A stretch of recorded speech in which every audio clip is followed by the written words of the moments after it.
आज के युग में मनुष्य का सारा काम डिजिटल तरह से किया जाने लगा है, जिसके लाखों फायदे हैं तो हजारों नुकसान भी हैं। अगर आप भी अपने कंप्यूटर में मजे से गेम खेल रहे हैं और आपके पीछे से कोई आपके कंप्यूटर की सारी प्राइवेट जानकारी निकालकर आपको ब्लैकमेल करता है, तो आपका जीवन कैसा हो जाएगा। आज हैकिंग इतनी बदनाम हो चुकी है कि अगर आपसे कोई पूछता है कि बेटा क्या करते हो और आपने जवाब दिया कि मैं हैकिंग करता हूँ, तो या तो वो आपको बेहद गर्व से देखेगा या वो आपको चोर समझेगा। गर्व से आपको ज्यादातर वो लोग देखेंगे जिन्हें हैकिंग के बारे में कुछ भी नहीं पता, और चोर आपको वो लोग समझेंगे जिन्हें भी हैकिंग के बारे में घंटा कुछ नहीं पता।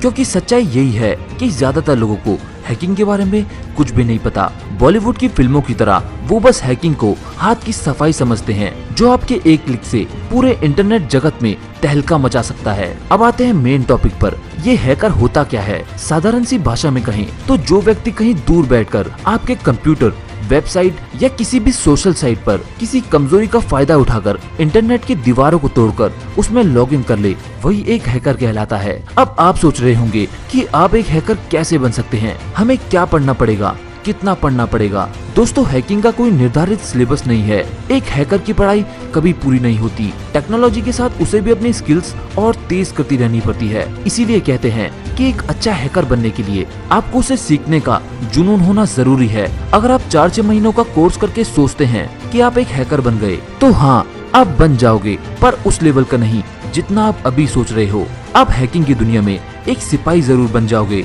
पर एक ऑफिसर यानी एक उत्तम हैकर नहीं बन पाओगे। एक उत्तम हैकर बनने के लिए आपके अंदर लगी आग कभी कम नहीं होनी चाहिए। आपको हैकिंग के सारे सब्जेक्ट्स में महारत हासिल करनी होगी, दिन रात, सुबह शाम एक करके। क्योंकि एक उत्तम हैकर बनने के लिए आपको बहुत पढ़ना पड़ता है। आपको हमेशा दुश्मन के दिमाग को समझ के उससे एक कदम ज्यादा सोचना होगा, क्योंकि इस फील्ड में हर सेकंड कंपटीशन ही चलता रहता है, जिसमें आधे से ज्यादा लोग बीच में ही हार मान जाते हैं। आज के टाइम पे हैकिंग काफी बदनाम हो चुकी है, क्योंकि ज्यादातर लोग हैकिंग केवल गलत कामों के लिए सीखना चाहते हैं, परंतु सब एक से नहीं होते। कुछ हैकर अच्छे भी होते हैं जो अपनी शक्तियों का गलत इस्तेमाल न करके उसे मानव जगत के कल्याण में लगाते हैं। अगर हम डिटेल में देखें तो हैकर 7 तरह के होते हैं: black hat hacker, white hat hackers, grey hat hackers, स्क्रिप्टिडल, ग्रीन हैट, रेड हैट और ब्लू हैट। पर अगर बड़ी मात्रा में देखें तो सिर्फ 3 तरह के हैकर देखे जाते हैं: black hat hacker, white hat hackers और grey hat hackers. Black hat hackers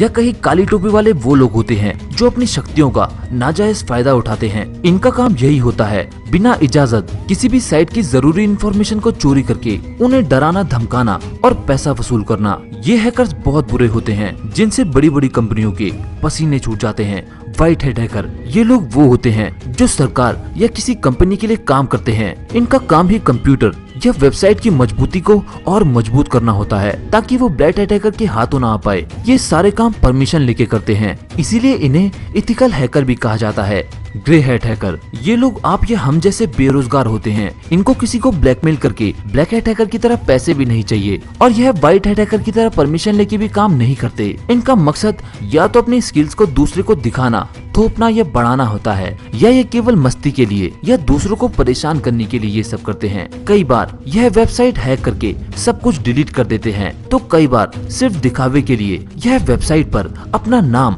या काम लिख देते हैं।